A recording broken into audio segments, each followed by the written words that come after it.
Hello, I'm Al Waller for the Henry County Library System in Henry County, Georgia. I'm a cartoonist, animator, and educator, and I'd like to present to you our next episode of The Wild, the Weird, and the Wonderful. These are short video sessions where I teach you how to draw a cartoon version of something from the amazing world around us. But while I'm doing that, I'm also sharing some wild, weird, and wonderful facts about the thing you're learning how to draw.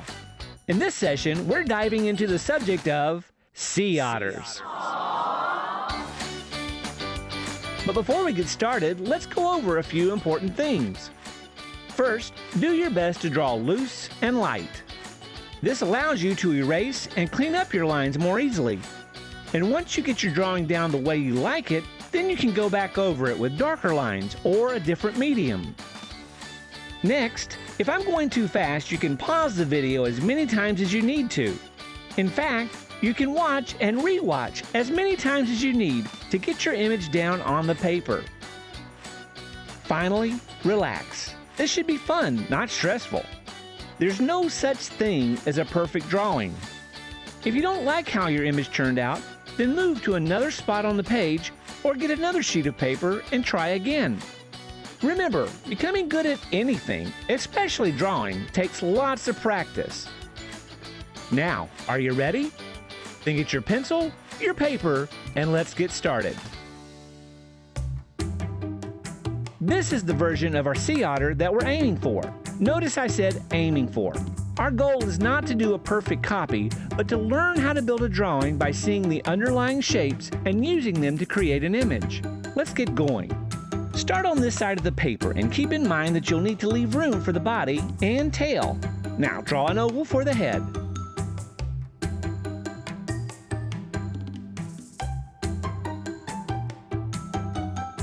Next, add a curved shape like a half of a banana. Remember to make sure you still have room on the page for the tail. Now we'll create the tail by drawing another similar shape, but this one will be smaller and curved in the opposite direction. Finally, erase the line that separates the tail from the body. Okay, now you can pause the video and work on your drawing.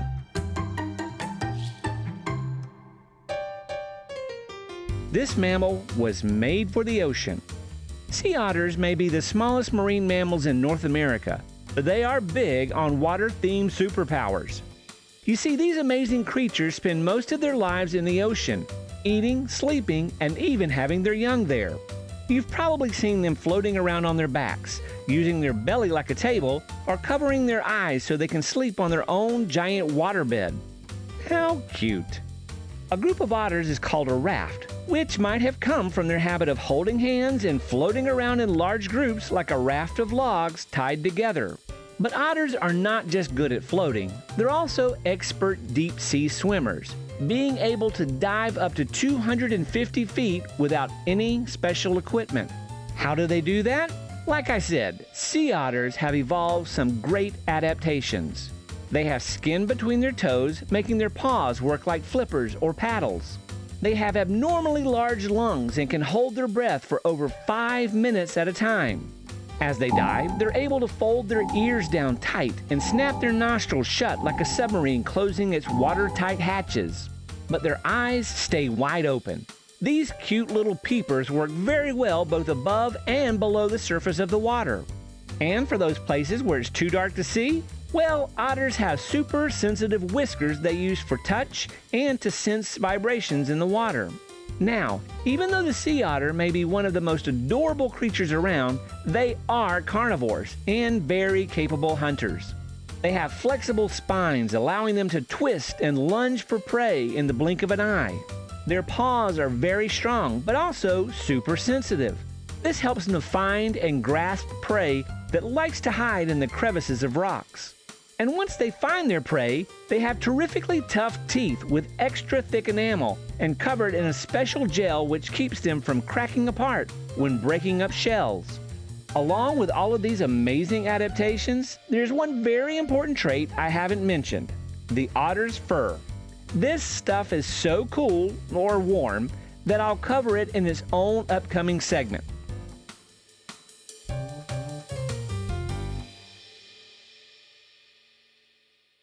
Now lightly draw cross lines in the oval shape. These will help us to decide where to put the nose, eyes, and other features of the face. In the center of the face, draw a shape for the nose. Mine is like a diamond with curved sides, but yours could be different.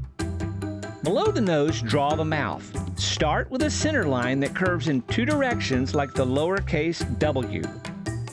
Now, draw two curved lines to create the snout shape in the lower half of the face. Okay, let's draw two eyes, one on each side of the cross line in the center. My eye shapes look like ovals, but you can draw yours any way you like. Add pupils.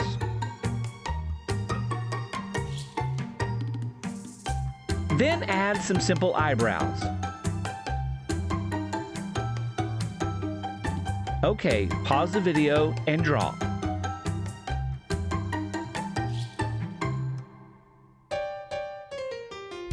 Keeping out of the cold. As mammals, sea otters are warm-blooded, which means they have to keep their temperature up in order to survive. One of the biggest dangers to them is the cold, cold ocean where they spend all of their time. Most sea mammals, like walruses, whales, and seals, fight off the cold by having a layer of blubber to insulate them. Blubber. That's a funny word. Blubber. But the sea otter doesn't have this. Instead, they have the thickest fur of any animal on the planet. A sea otter's fur is about 1,000 times more dense than the hair on a human head. This means for every one hair on your head, a sea otter would have about 1,000. But it's not just the thickness of the fur that makes it so effective in keeping otters warm. There are two layers to this fur, and they work together to trap tiny air bubbles. An otter spends a lot of time grooming that luxurious fur. And as they do, air bubbles get trapped, and sometimes the otter actually blows air into their fur themselves. Along with keeping them dry and warm, this also makes it easier for them to float. Baby sea otter's fur is even more effective at keeping the animal afloat. It's called lanugo, and it works like a life preserver. Another trait that helps sea otters survive the cold is their high metabolism. This means their body creates a lot of energy, and this energy keeps them warm. To fuel this metabolism, otters have to eat a lot. In fact, they eat about 1/4 of their body weight every day. That would be like someone who weighs 40 pounds eating 5 large pepperoni pizzas a day. For someone weighing 80 pounds, that's 10 large pepperoni pizzas. For someone weighing 120 pounds, that's 15 large pizzas. And for someone weighing 160 pounds, they'd be eating 20 large pizzas a day.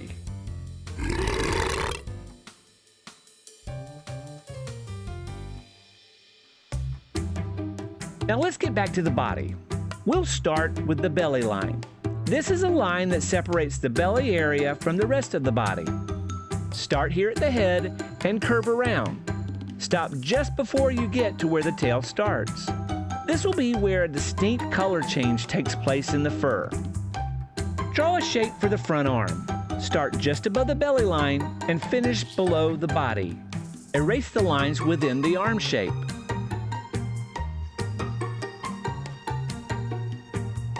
Add a similar but longer shape for the back leg. Erase the lines within the shape here too.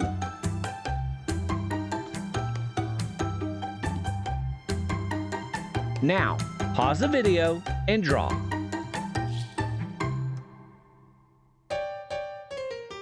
The great keeper of the kelp forest. Sea otters are a keystone species, which means they're very important creatures to the environment they live in. And these environments are often kelp forests. First of all, kelp forests are important ecosystems for our planet. Here are some of the reasons why. Kelp forests are home to a wide variety of fish and other marine life. Kelp forests slow down the flow of powerful water currents, which slows down dangerous erosion. Like forests on land, kelp absorbs billions of pounds of CO2 gas, which curbs dangerous climate change. Now here's how sea otters protect these important forests. The sea urchin loves to eat kelp. Left unchecked, sea urchins will multiply and wipe out an entire kelp forest in a short amount of time. When this happens, all those benefits I just mentioned disappear. Not good. But otters eat urchins.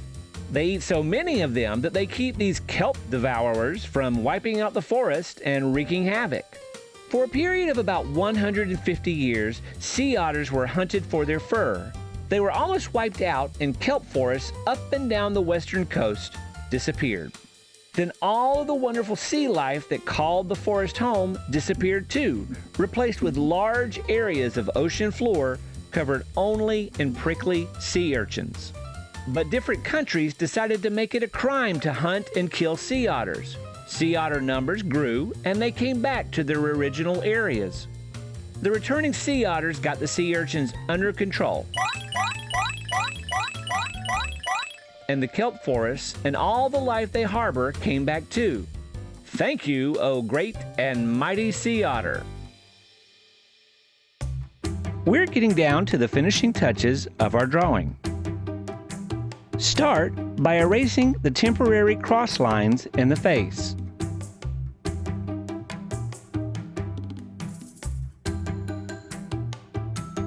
Next, draw two ears with a shape like a capital D laying on its back.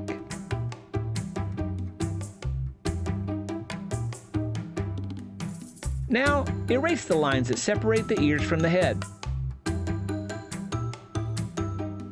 Add two similar but smaller shapes inside the ears. These are the interior part of the ears.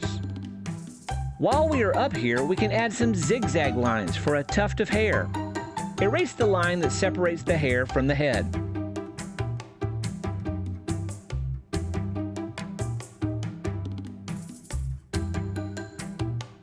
Now, add some whisker lines around the nose and inside the snout area. Also, add a couple of teeth to the mouth.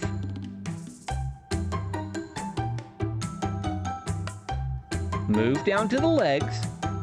Add a simple oval-shaped foot to both the front and back legs.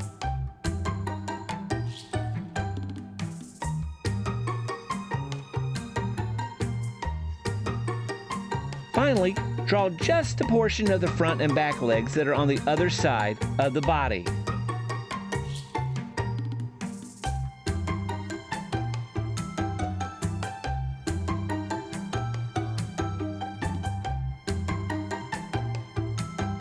Now pause the video and draw. The Tool Master. Out of all the different animals on Earth, only a few use tools. There are humans, of course, but there are also primates like chimpanzees and orangutans, dolphins, crows, and you guessed it, the sea otter. Along with sea urchins, snails, crabs, clams, and other hard-shelled animals make up the bulk of the sea otter's diet. To get to the nutritious meal inside those shells, sea otters have to break through the tough exterior. And to do that, they often have to use a tool like a favorite rock to break it open. They may also smash one of those shelled animals against a larger rock or even a pier or a boat. Another tool otters use are strands of kelp. While sleeping, they may wrap the kelp around themselves to keep them from drifting away. Or a mother will tie it to her floating infant while she dives deep for food. They even have a nifty little tool bag. It's a flap of skin under their arm. An otter will stuff their favorite rock in there, or possibly a piece of food to save for later. This completes our cartoon drawing. You can enhance it by cleaning up your lines, tracing over it with a darker medium like a thin line marker, or giving it some color. I scanned mine into a program on the computer, then gave it darker, cleaner lines, and colored it. You can also add other characters to your picture, maybe a background, or even add word bubbles and make it into a comic. If you'd like, take a picture of your drawing and send it to me at al.waller@henrylibraries.org. I'd love to see your work and hear from you. If you have suggestions for other sessions of the wild, the weird, and the wonderful, send those to me also. Here's some books to help you learn more about our subject. Surprising Swimmers by Anthony D. Fredericks. This describes why and how such creatures as squids, scallops, devilfish, and sea otters swim. For protection, for pleasure, and to get around. Hup the Sea Otter by Jonathan London. This is the story of the first year of life for a male sea otter, as his mother tenderly cares for him and teaches him how to survive on his own. Sea Otters, a survival story by Isabella Groc. This book looks at the important role sea otters play in the ecosystem. Readers will learn about the history of sea otters, their recovery from near extinction, and how to conserve the species for the future. The Wild, the Weird, and the Wonderful is a service of the Henry County Library System in Henry County, Georgia. So please come by and see us and take advantage of all the assets, tools, and services we have to offer. I'm Al Waller.